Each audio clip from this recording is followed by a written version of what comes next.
छुड़वाओ मेरी माँ से। सिम्बा,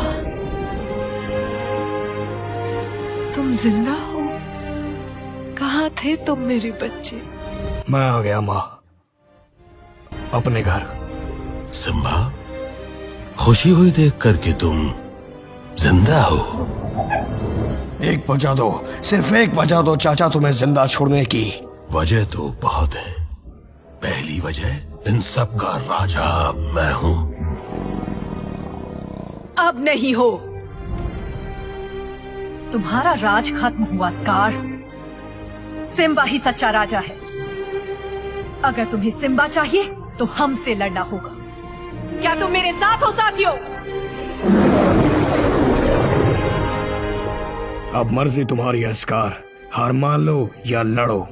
क्या हमेशा खून खराबा जरूरी है? मैं अपनी परिवार की मौत का जिम्मेदार कभी नहीं बनना चाहूंगा। कितनी शर्म की बात होगी अगर मैं किसी अपने की जान का दुश्मन बन जाऊं। मैं वो सब भुला चुका। लेकिन क्या ये वो सब भुला चुके हैं? क्या तुम्हारे वफादार जानते हैं कि तुमने क्या किया? ये क्या कह रहा है सिम्बा? तो तुमने इन्हें अपनी असलियत नहीं बताई। देखो सिम्बा, यही मौका है अपना गुनाह कबूल करने का। बताओ सबको, मुफासा की मौत का जिम्मा किसके सर है?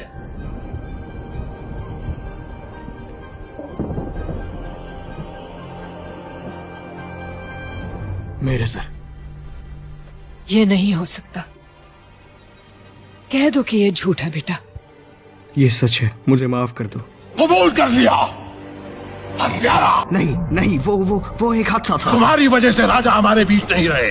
तुम्हारी गलती से उनकी मौत हुई। क्या यह झूठ है? मैं हत्यारा नहीं हूँ। तो हम उस बेटे का भरोसा करें जो अपने सगे बाप का न हुआ, उस युवराज का भरोसा करें जिसने महाराज की जान ली, जो अपनी माँ को छोड़ के चला गया।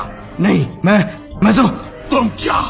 बोलो, क्या तुम राजा हो? नहीं, तुम राजा हो? नहीं, जवाब दो। मैं कुछ नहीं। तो झुकाओ अपना सर। सिम्बा!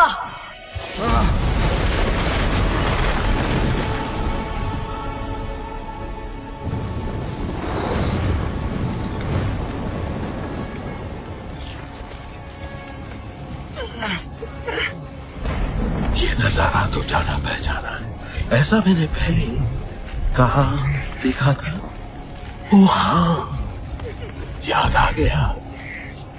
मुफासा ने मुझे ऐसे ही देखा था मरते वक्त। उसकी आंखों में मुझे यही खौफ नजर आया था। और एक राज की बात बताऊं भतीजे, मुफासा को मैंने ही मारा।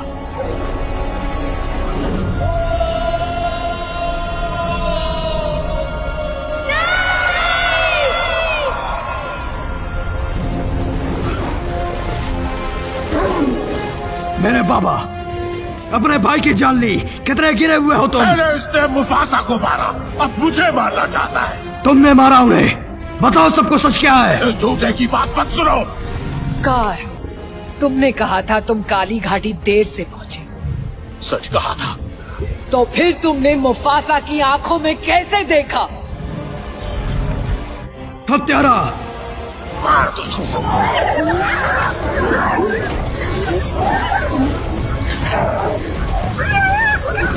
साथियों, आक्रमण!